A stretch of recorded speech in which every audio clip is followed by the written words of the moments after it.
The newest episode of Hazbin Hotel showed us way more about Alastor's backstory than we ever expected. Not only do we know what he looked like as a human, but we also had a scene between Vox and Alastor from when Vox was a new overlord in Hell that actually reveals a little bit more as to why they had their falling out. And on top of all that, we may finally know the full nature of Alastor's deal. But fortunately for us theorists, the writers were actually smart enough to not directly show us all the answers. Rather, they left solid clues to point us in the right direction. So it's up to us today to piece them together ourselves in order to understand the truth about Alastor's strange and all too mysterious past. So first off, I feel like we should discuss the elephant in the room. That Alastor's soul is actually owned by Rosie, and that he made a deal with her to secure his spot as the strongest sinner in Hell. And in exchange, he would have to do something for her. And while we still don't have direct confirmation as to what that something is, I actually do have a theory that may give us an answer to our question. We've said before that Alastor may have had a deal with Lilith, and of course, as we know now, that turned out to be false. But what if it wasn't as false as we initially thought? What if Lilith actually isn't entirely out of the equation here? Hear me out. Alastor is said to be the strongest sinner in Hell, but that can't really be the case, otherwise he would just be able to overpower Rosie, rendering their deal useless because he could just double-cross her at any point. So because of that, I think he's actually ranked second. Some people theorize that Hell follows some sort of hierarchy in power depending on how many souls a demon is in charge of. Both Hazbin Hotel and Hell of a Boss have moments that strongly suggest this to be the case. So if this theory is true, then that would mean that no matter how many souls Alastor has in his possession, they'll never actually be fully under his control so long as his soul contract with Rosie remains. So she can claim he's the strongest because he's taken out a lot of overlords, but what she's probably purposefully omitting here is that no matter what he does, anything that belongs to him also belongs to her until he fulfills his end of the deal. Every single soul he collects raises both of their power levels simultaneously, and best of all is that she can take his power away at any time.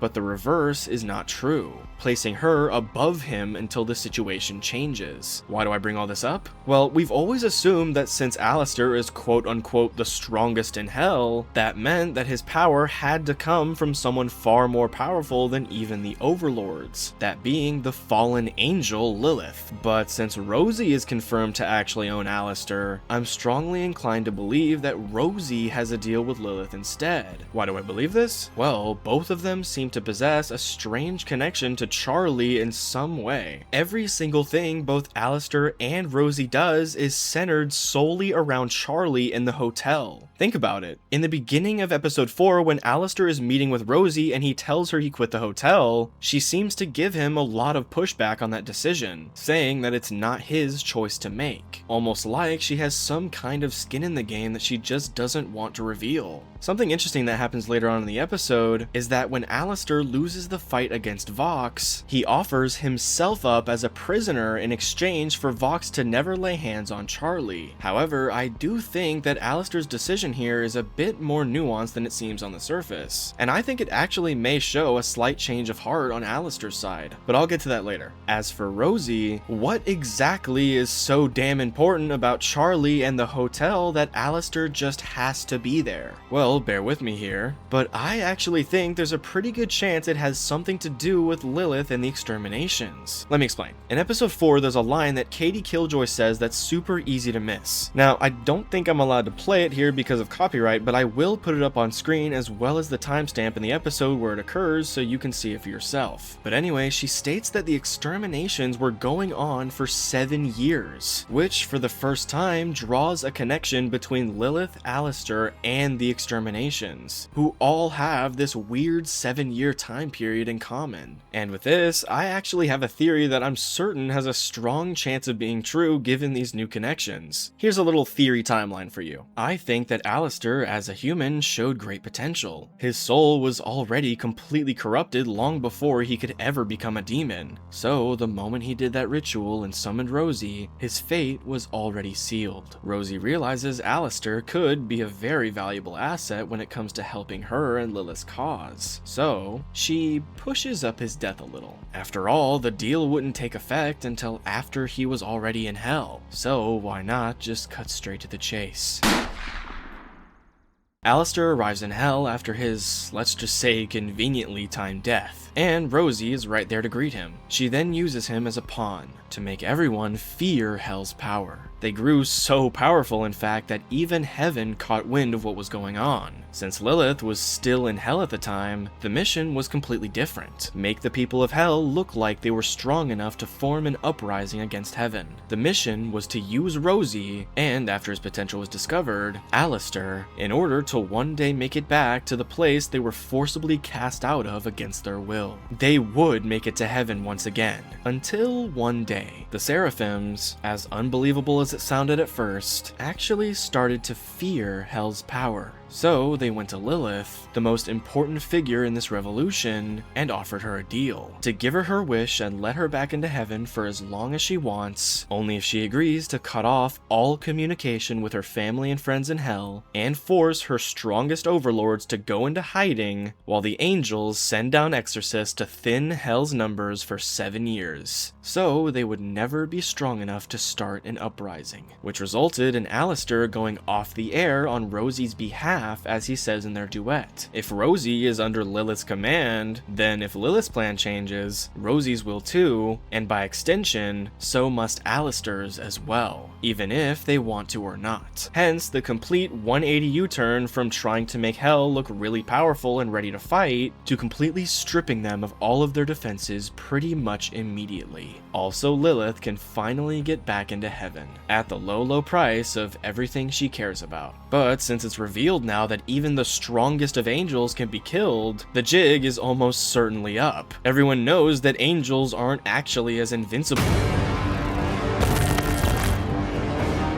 as they claimed they were. So, because of heaven's fear of a demon uprising being rekindled, Lilith's plan had to change a little bit once again, in order to prevent this at all cost. Which is why I think Alastor shows up to the hotel in the first place. It's to do damage control for Lilith. Hell, we've always been theorizing that Alastor is sabotaging the hotel from the inside by demotivating Charlie, making her believe that redemption is impossible, and intentionally making things harder for the members of the hotel by refusing to help in any meaningful way. And I actually think there's been significant evidence in this new season pointing to this theory being true, which if it is, that totally supports our claim here. I think that from the very beginning, Alastor as well as Rosie have been trying to keep the Hazbin Hotel under their thumb, to make sure it never gains any traction. Even Alastor renaming the hotel from Happy to Hazbin in the pilot supports this. The word has-been is obviously based off the term has been, as in you are a has-been, as in something that is considered to be insignificant. He's literally hinting to us right from the very start that he doesn't believe in this operation and that he's here to sabotage it. But like how we mentioned before, Adam being killed throws a huge angelic wrench into the equation, causing Alastor to have to do even more damage control to attempt to handle it from the inside. It's all a part of heaven's grander scheme, to keep hell from ever forming an uprising just like they were doing years ago. And I don't think Alastor or even Rosie knows the true nature of what the angels are doing. I actually think Lilith is purposefully keeping them in the dark with some sort of alternative explanation, which leads us to right now, where I think Alastor, as much as he tries to say otherwise, is secretly starting to believe and maybe even hope that redemption can actually be done. Because if it is true, then it may be his only way out of this twisted situation that he's gotten himself into with Rosie. When Alastor made the deal with Rosie originally, all he wanted to do was continue his fun and become the strongest sinner in hell so no one can stop him. But since Rosie's mission got completely changed by Lilith, Alastor, as a result, was unable to keep having his fun like he wanted, being forced to go into hiding until his name brought less fear, not to the sinners, but to the angels. Hell had become too powerful and intimidating. So much so to the point where Lilith needed Alastor gone in order to knock out their big kahuna and put the minds of the angels at ease so they would let her back into heaven.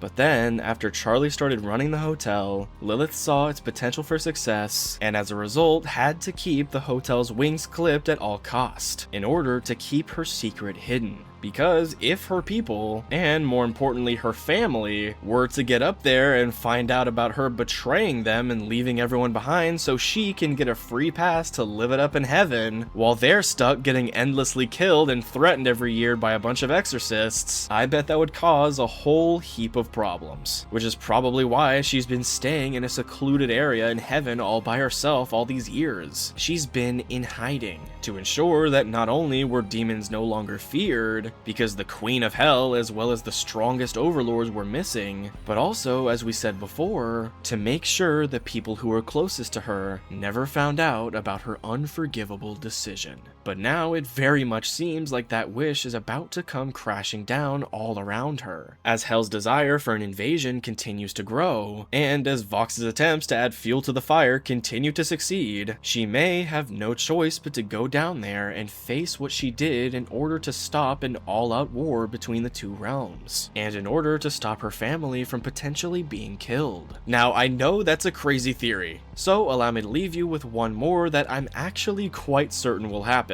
I think that within the next couple episodes, something major will happen to Angel Dust, and I think the pictures they chose to represent the upcoming episodes on Amazon Prime Video actually works to support this. Now, I don't know if any of this is actually true, but if we look at Cherry Bomb in the cover for episode 8 of season 2, we see that she's actually carrying Angel's pig. And while it could totally just be a passing thing that means absolutely nothing, it also could be an indicator that Angel may not be around much in these next couple episodes, with Cherry Bomb taking up the responsibility of watching her friend's pet while he's away for whatever reason.